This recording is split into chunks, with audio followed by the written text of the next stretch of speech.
ici, on l'adopte. Donc le procès verbal, alors pour le public, effectivement, le procès verbal ne peut aller sur le site internet qu'à la séance du conseil municipal suivant, de façon à ce qu'il soit adopté par le conseil municipal suivant. Juste, je ne souhaite pas être filmé, donc si vous me filmez ou s'il y a une photographie, moi j'ai le droit de vous refuser. En tant qu'agent. Ben, vous n'êtes pas filmé là, on ne vous voit pas en fait. D'accord. Voilà. Bon. Donc on va passer à la première question, c'est la révision et l'approbation du plan communal de sauvegarde. Donc je précise que la commune est exposée à des risques de sécurité civile, naturelle et technologique, tels que les submersions marines, rupture de digues, inondations liées à la pluviométrie, tempêtes, panne d'alimentation en eau potable, découverte d'engins de guerre, etc.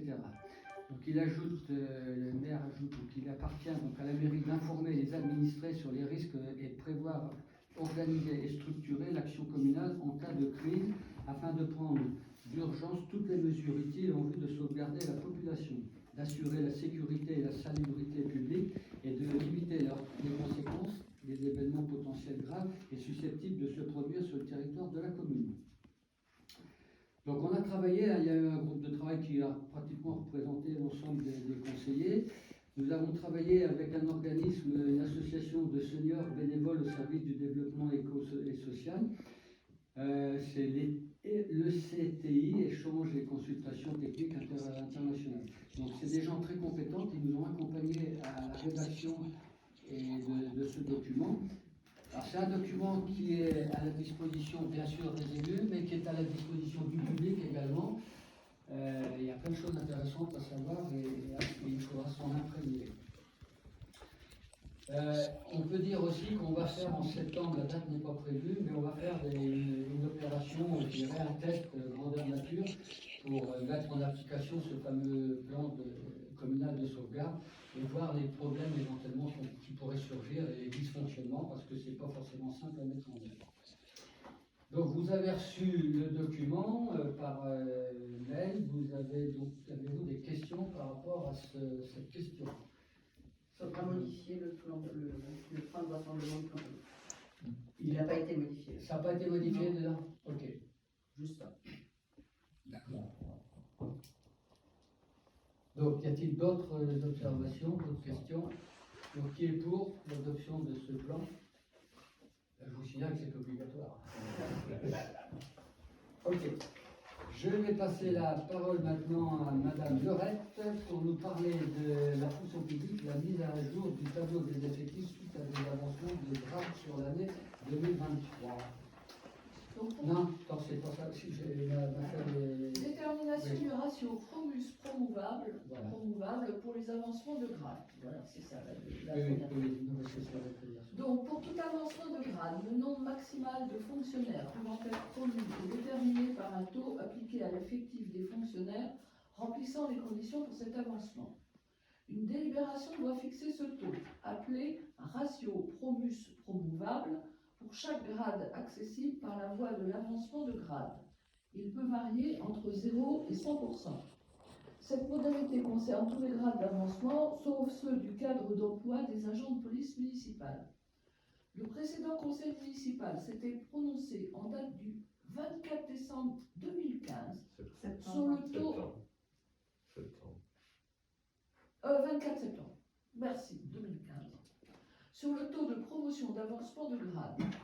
Elle n'est plus d'actualité car cette délibération doit être prise au cours de chaque mandature. Aucun avancement ne peut avoir lieu sans cette délibération. Il appartient au conseil municipal, conformément aux dispositions légales énoncées ci-dessus, de fixer par délibération le taux permettant de déterminer à partir du nombre d'agents remplissant les conditions pour être nommés à un grade d'avancement, le nombre maximum de fonctionnaires pouvant être promus à ce grade. Donc, vu le Code général des collectivités territoriales, vu le Code général de la fonction publique, notamment son article L 522-27, vu l'avis favorable du comité social territorial reçu en date du 28 juillet 2023, le maire propose au conseil municipal de fixer à partir de l'année 2023 le ratio commun à tous les cadres d'emploi à 100%. À noter que le maire reste libre de nommer ou non l'agent promouvable, même si le ratio d'avancement est défini à 100%.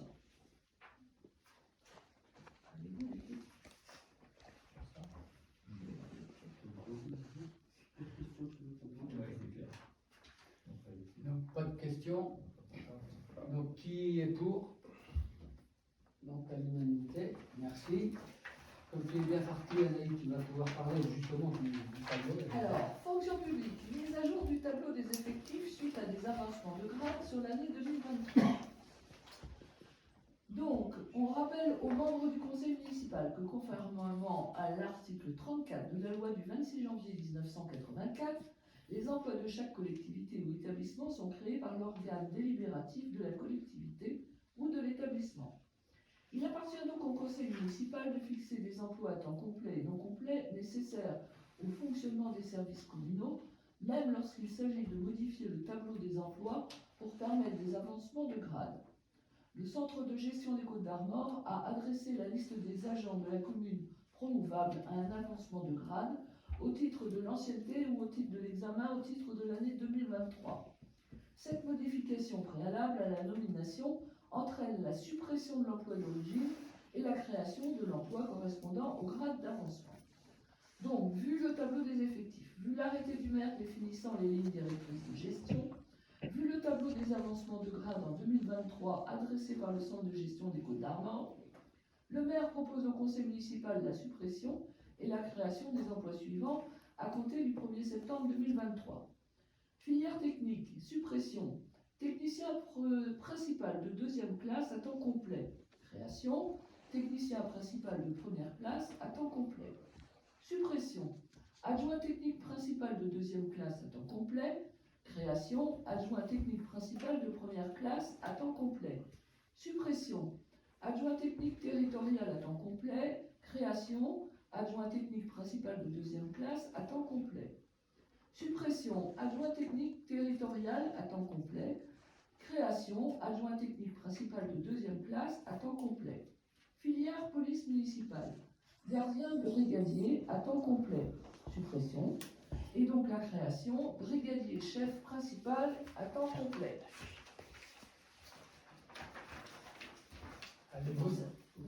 Avez-vous des questions sur ce champ, enfin, sur ce tableau, la modification de ce tableau? C'est aussi pour ça qu'on est là aujourd'hui, c'était comme cette décision n'est pas rétroactive, et je voulais que les personnels puissent en bénéficier le plus rapidement possible. C'est pour ça qu'on a fait ce conseil de façon à ce que ce soit effectif au 1er septembre. Voilà. Donc, pas de questions. Donc, qui est pour? Dans les pour, vous comptez les deux procurations de Marie-Annick et de Rosine.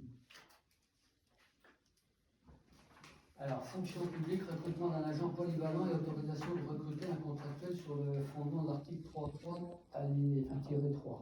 Donc, qu'est-ce qui c'est toujours là? Un agent d'entretien va quitter le 1er septembre 2023 les effectifs de la commune pour une mutation dans une autre collectivité. Un recrutement doit être lancé pour le remplacer. L'emploi d'agent polyvalent à temps non complet à raison de 20 heures par semaine va être vacant au 1er septembre prochain suite à la mutation de l'agent dans une autre collectivité. Afin de lancer le recrutement, il est nécessaire de modifier le tableau des effectifs en ouvrant l'emploi sur l'ensemble des grades du cadre d'emploi des adjoints techniques territoriaux. Si cet emploi n'est pas pourvu par un fonctionnaire, il pourra être occupé par un agent contractuel relevant de la catégorie C, dans les conditions fixées à l'article 3-3 étoile de la loi numéro 84-53 du 26 janvier 1984 pour les communes de moins de 1000 habitants. L'agent contractuel sera alors recruté par voie de contrat à durée déterminée d'une durée maximale d'1 an. Ce contrat sera renouvelable par reconduction express. La durée du contrat à durée déterminée ne pourra excéder 6 ans. À l'issue de cette période maximale de 6 ans, le contrat de l'agent sera requalifié pour une durée indéterminée. La rémunération de l'agent sera déterminée en prenant en compte la grille indiciaire du grade de recrutement, les fonctions occupées, la qualification des goûts par l'agent ainsi que son expertise.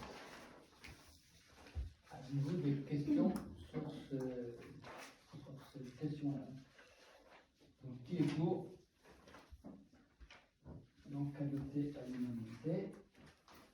Merci Anaïs. Je vais passer la parole donc à Grégory maintenant pour nous parler un raccordement au réseau électrique basse tension de la parcelle AD 152 située au 6 de la Grande Rue. C'est ça. Le projet de construction par l'entreprise SNC Tolefi, situé 6 Grande Rue parcelle AD 152, suppose la réalisation d'une extension de 160 mètres du réseau électrique, représentant une somme d'environ 10 000 euros.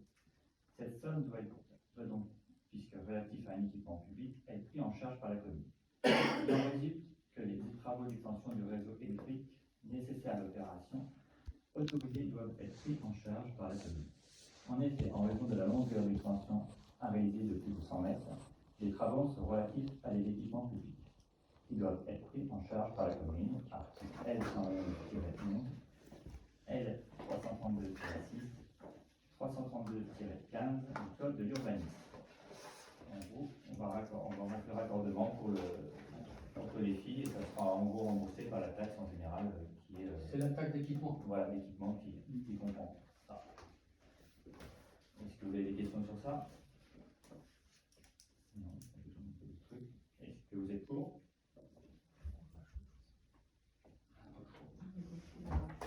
Donc adopté à l'unanimité. Alors, question suivante.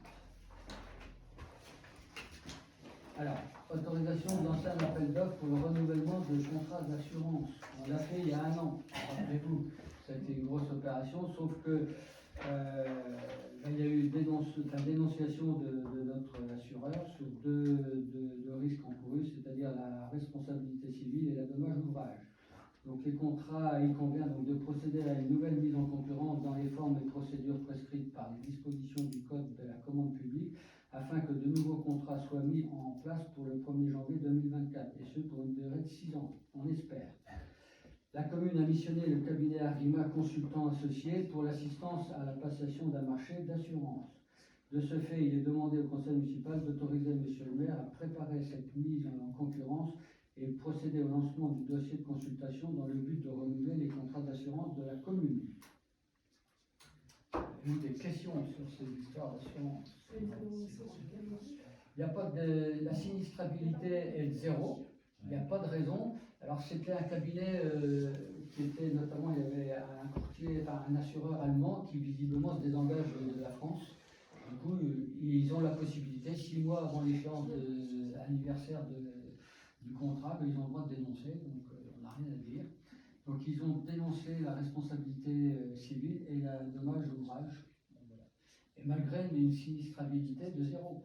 Parce qu'on nous avait bien expliqué, notamment par le cabinet à Arrima, Madame Le Pibel, vous avez dit il faut les assurances maintenant, c'est très compliqué, on n'est même pas sûr d'avoir des gens qui vont soumissionner, c'est le risque. Mais il faut la bobologie, c'est-à-dire les petits incidents et tout, il faut les payer directement. De toute façon, ils mettent des franchises. La franchise d'ailleurs sera plus de 1 000 euros, mais de 2 000 euros, donc vous voyez, c'est compliqué. Mais il est nécessaire malgré tout d'être assuré, évidemment, notamment sur des gros dommages, quoi, hein, c'est indispensable. Mais on ne peut pas les voir, ça va être compliqué parce qu'il y a des collectivités qui ne trouvent pas d'assureur pour assurer la responsabilité civile sur les dommages d'ouvrage. Et ça ne va pas aller en s'améliorant, notamment avec le réchauffement climatique, les risques qui sont accrois, les tempêtes, etc. Donc je veux dire, les primes, les assurances qui s'assurent entre eux, déjà, ils sont déjà au maximum.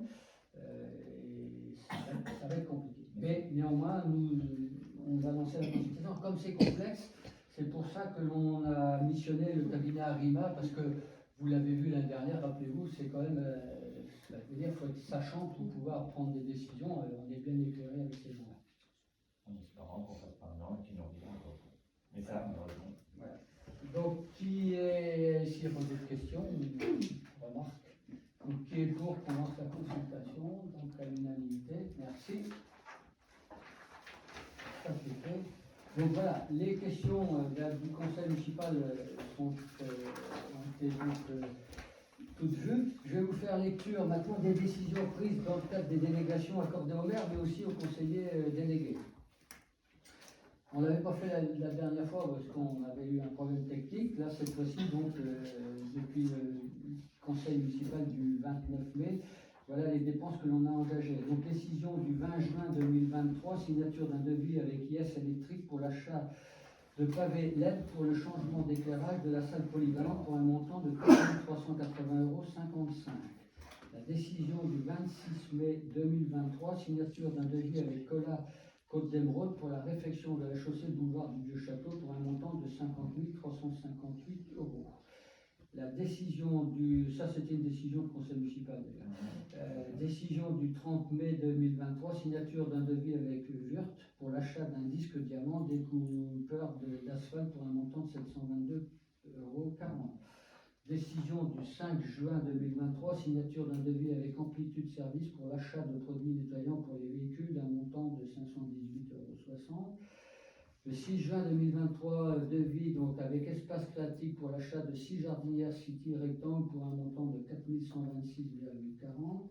Le 19 juin 2023, signature d'un devis avec LPS Matignon Pièces Service pour l'achat d'un camion benne sans permis en diesel pour un montant de 22 119,60 €.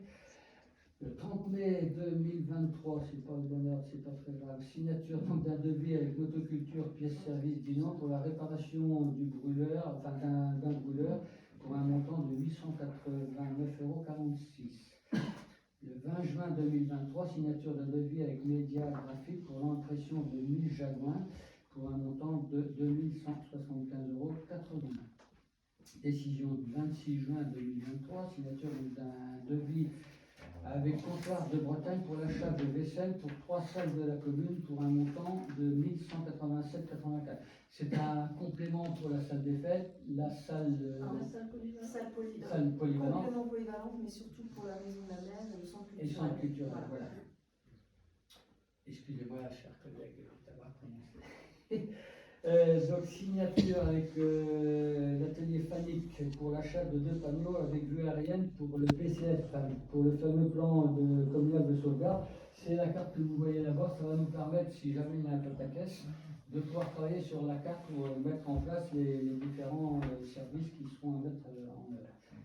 Signature d'un devis avec IS Électrique pour un chauffe-eau pour le logement ex-gendarmerie d'un montant de 473,44 €. Signature d'un devis avec IS Électrique aussi pour l'achat d'un système d'interphone vidéo pour le portail d'accès à l'école pour un montant de 1164,80 €. La signature d'un devis avec Alaise et compagnie pour la fourniture et l'installation d'un câble d'alimentation pour l'aire de camping-car pour un montant de 1895,04 €. Là, on va logiquement devoir avoir une réduction de la part de camping-car. Oui, parce qu'on s'est fait voler le premier. On s'est fait voler le premier câble. Il a été mis et il a disparu. Voilà. Donc le fois d'après, il a été mis, il a été branché aussi. Décision donc, du 11 juillet 2023, signature d'un devis avec Franchioli pour l'installation de lavabo pour les 2 blocs de toilettes automatiques de la branche et des A pour un montant de 1440 €. Décision du 6 juillet 2023, signature d'un devis avec Baucher Détection réseau. Pour la réalisation de détection des réseaux et d'un marquage piquetage au boulevard de Rougerie pour son aménagement pour un montant de 3 840 €. C'est ce qui nous vaut tous les petits dessins verts, rouge et bleu sur le boulevard de Rougerie. Décision du 25 mai 2023, signature d'un devis avec Purodor Maroms, pour l'achat de produits d'entretien pour le camping pour un montant de 2020,80 €. Ça, donc, c'est sur le budget camping. 6 juin 2023, signature d'un devis avec IS Électrique pour l'achat de matériel électrique pour la mise en conformité du camping pour un montant de 2699,39 €. Ça, c'est les prises. C'est C'est les prises bleues. les prises en bleues. peine. 14 juin 2023, signature d'un devis avec IS Électrique pour l'achat de matériel électrique pour la mise en conformité du camping pour un montant donc de 1483,90 €. Le 21 juin 2023, signature d'un devis avec Bocha Lavex pour l'achat d'outils, scie, sabre, meuleuse, d'angle, aspirateur, scie sauteuse et scie circulaire, etc. C'est donc toujours pour le camping pour 3079,39 €.